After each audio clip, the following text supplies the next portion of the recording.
आप सभी को जय मसीह के दोस्तों। आपका स्वागत है हमारे चैनल बाइबल के वचन पर, जहां हम बाइबल के गहरे संदेशों को समझने और अपने जीवन में लागू करने की कोशिश करते हैं। आज का विषय है जीभ की शक्ति के बारे में। यह विषय याकूब 3 अध्याय 1 से 12 पर आधारित है। क्या आपने कभी सोचा है कि आपके शब्द कितनी ताकत रखते हैं? आप चाहे बोलें, लिखें या सिर्फ सोचें, आपके शब्द आपके और दूसरों के जीवन पर गहरा प्रभाव डाल सकते हैं।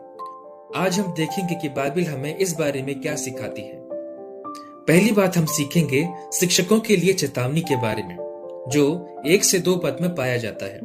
यहाँ पर इस प्रकार लिखा है, हे मेरे भाइयों, तुम में से बहुत उपदेशक ना बने, क्योंकि जानते हो कि हम उपदेशक और भी दोषी ठहरेंगे, इसलिए कि हम सब बहुत बार चूक जाते हैं। जो कोई वचन में नहीं चूकता वही तो शुद्ध मनुष्य है और सारी देह पर भी लगाम लगा सकता है। सबसे पहले याकूब 3 अध्याय 1 से 2 पद में बताया गया है कि शिक्षक अधिक सख्त न्याय का सामना करेंगे। क्यों?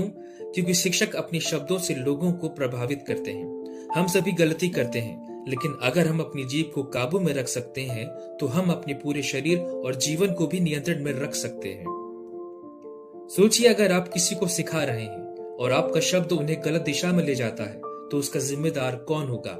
यही वजह है कि हमें अपने शब्दों का सोच समझ कर उपयोग करना चाहिए। दूसरी बात हम सीखेंगे जीभ की शक्ति के उदाहरण के बारे में, जो 3 पद से लेकर 5 पद में पाया जाता है।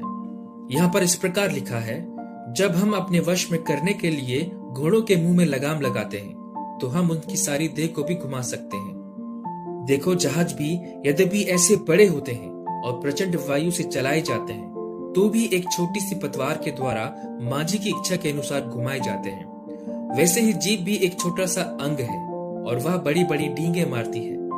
देखो, थोड़ी सी आग से कितने बड़े वन में आग लग जाती है। याकूब यहाँ 2 दिलचस्प उदाहरण देते हैं। पहला है, एक घोड़े को नियंत्रित करने के लिए सिर्फ एक छोटी सी लगाम की जरूरत होती है।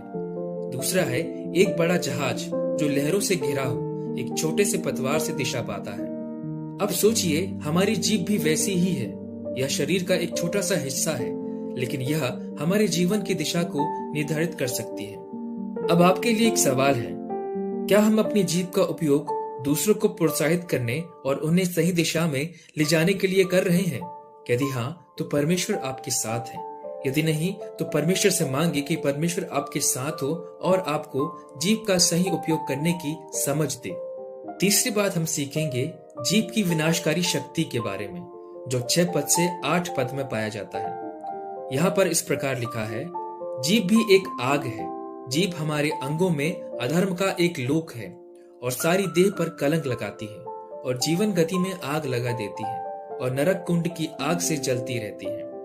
क्योंकि हर प्रकार के वन पशु, पक्षी और रेंगने वाले जंतु और जलचर तो मनुष्य जाति के वश में हो सकते हैं और हो भी गए हैं, पर जीभ को मनुष्यों में से कोई वश में नहीं कर सकता।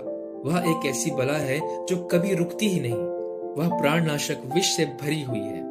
याकूब 3 अध्याय 6 से 8 में जीभ को एक आग की तरह वर्णित किया गया है। यह पूरे शरीर को भ्रष्ट कर सकती है और जीवन की दिशा को नरक की आग से भर सकती है। सोचिए, एक छोटी सी चिंगारी कितने बड़े जंगल को जलाकर राख कर सकती है। उसी तरह एक बुरा शब्द रिश्तों को खत्म कर सकता है, विश्वास को तोड़ सकता है और हमारी आत्मा को चोट पहुंचा सकता है। याकूब कहता है कि जीभ को वश में करना सबसे कठिन काम है। यह बेकाबू और घातक जहर के समान है। चौथी बात है जीभ का दोहरा स्वभाव के बारे में, जो 9 पद से 12 पद में पाया जाता है। यहाँ पर इस प्रकार लिखा है, इसी से हम प्रभु और पिता की स्तुति करते हैं और इसी से मनुष्यों को जो परमेश्वर के स्वरूप में उत्पन्न हुए हैं शाप देते हैं।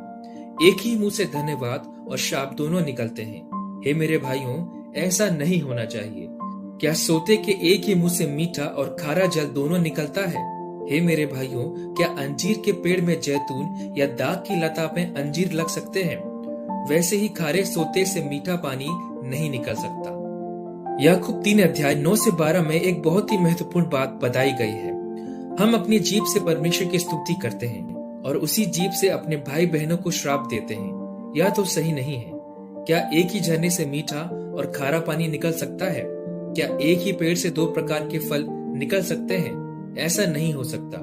हमें अपनी जीभ से सिर्फ वही बोलना चाहिए जो दूसरों के लिए आशीर्वाद हो और जो परमेश्वर की महिमा करे। जैसा कि याकूब हमें बताता है, हमारी जीभ एक छोटी चिंगारी की तरह है जो पूरे जंगल को आग लगा सकती है। पर क्या यह संभव है कि हम इसे काबू में रख सकें? बिल्कुल, लेकिन इसके लिए हमें परमेश्वर की मदद चाहिए। तो आइए जानते हैं कि हम अपनी जीभ को बाइबल के अनुसार किस प्रकार वश में कर सकते हैं। पहला तरीका है प्रार्थना करें। याकूब 1:5 में लिखा है कि यदि किसी को ज्ञान की कमी हो तो वह परमेश्वर से मांगे। हमारी ये प्रार्थना होनी चाहिए कि हे परमेश्वर, मेरी जीभ पर नियंत्रण करने में मेरी मदद करें। मुझे ऐसे शब्द बोलने दें जो दूसरों के लिए आशीर्वाद हो। हर दिन की शुरुआत प्रार्थना से करें कि परमेश्वर आपको अपनी जीभ का सही उपयोग करने की शक्ति दे। दूसरा तरीका है सोचे फिर बोलें। नीति वचन 10:19 कहता है, जहां बहुत बोल होते हैं वहां पाप भी होता है, परंतु जो अपने होठों को रोकता है वह बुद्धिमान है। बोलने से पहले खुद से पूछें, क्या मैं जो बोलने जा रहा हूं वह सच है? क्या यह प्यार से भरा है? क्या यह किसी की मदद करेगा? तीसरा तरीका है परमेश्वर के वचन का अध्ययन करें। भजन संहिता 119:11 कहता है, मैंने तेरे वचन को अपने हृदय में रखा है ताकि मैं तेरे विरुद्ध पाप न करूं। बाइबल के वचनों को अपने जीवन में उतारें। जब आपका मन और हृदय परमेश्वर के वचनों से भरा होगा तो आपकी जीभ भी उन्हीं वचनों का पालन करेगी। चौथा तरीका है दूसरों को प्रोत्साहित करें।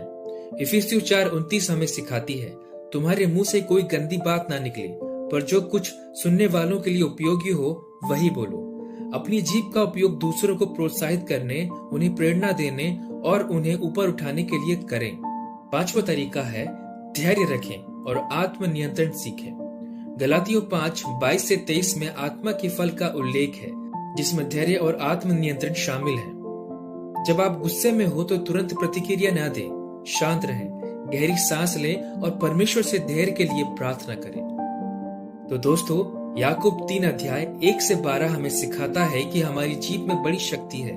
हमें इसे वश में रखने के लिए प्रार्थना, बाइबल अध्ययन और आत्म नियंत्रण का अभ्यास करना होगा। जीभ का सही उपयोग न केवल हमारे जीवन को आशीर्वादित करेगा, बल्कि दूसरों के जीवन में भी परमेश्वर का प्रेम और शांति फैलाएगा। तो अगर इस वीडियो से आपने कुछ सीखा है तो इस वीडियो को लाइक करें, हमारे चैनल को सब्सक्राइब करें और बेल आइकन को प्रेस जरूर करें।